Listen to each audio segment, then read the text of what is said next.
morning guys, my name is Crystal and welcome to my YouTube channel. Welcome old subscribers, welcome new. If you like my videos, please press the like button and please do subscribe. Alexa, what's the time please? It's 9:55 a.m. So it's 9:55 a.m, 5 to 10 here in Great Britain, in Rochester. So what have I done since the first video this morning? Well, I got off the video, I check it's okay, then I put it on YouTube. Then I listened to my mother Jennifer's answer phone message, and this is how it went. Hello Genestra, this is your mother Jennifer ringing. I'm sorry to ring you early, but I got frightened during the night. She said I went numb down one side of my body. Her breathing got worse. So she said, I've rung you to tell you, Genestra, because just talking to the answer phone machine helps. And then as she got off the phone, I could hear but my mum has always had a breathing problem. That's the tablets that she takes. She's on a high dose medication. So she's always had breathing difficulty. Since I was in Gloucestershire, she used to answer the phone and had trouble breathing. So that's nothing unusual in my mother. So I put the phone down and I carried on doing what I needed to do. And then I got Matt ready to go out.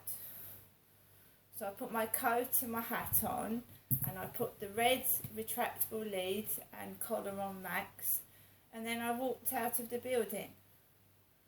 Before that had happened, a white car drew outside my block of flats near my window, and a young lad got out, not unlike my son who lives in London. I can't drive, I've never driven a car. So I put the rubbish into the bin after these guys have gone, and then I go down the road to Common Creek Wharf and walk around there like I usually do. And the builders obviously are building, they're drilling, they're building flats, and the noise is quite loud. So I carry on walking. There's children in the children's playground.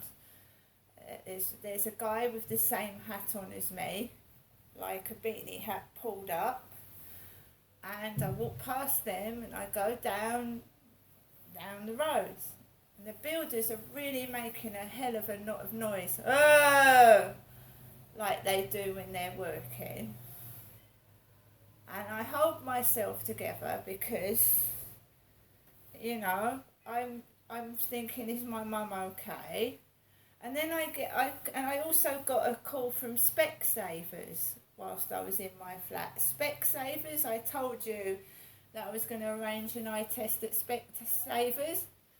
So this gentleman left a message on my answer phone telling me the only Thursday appointments are like at the, you know, like the end of January. So I've got a nice answer phone machine from a gentleman telling me when the next Thursday appointment was.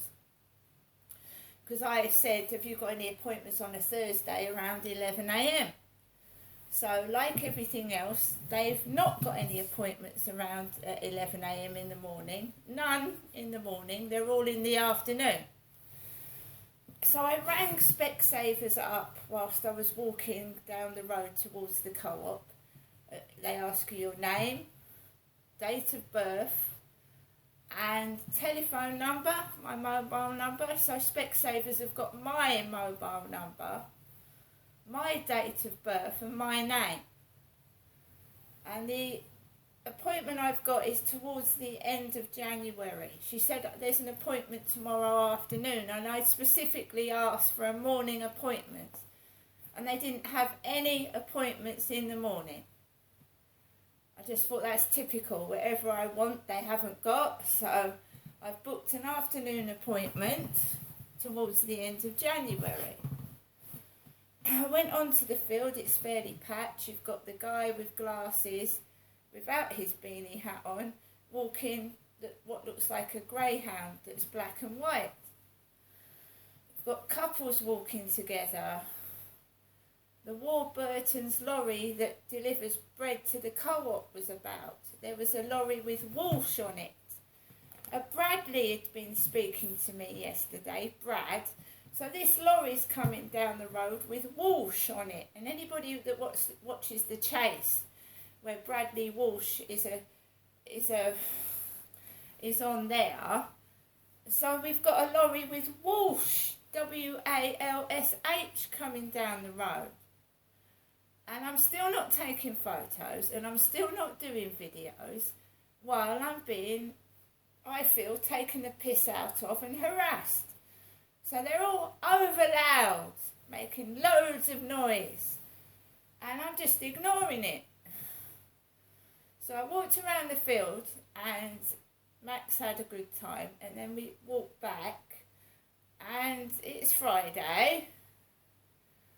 And yeah, I'm expecting noise at the weekend.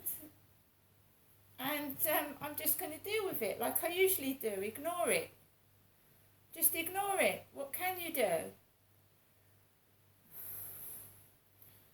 It's not funny, and it's my mum that said she had gone numb down the side of her body and she couldn't breathe.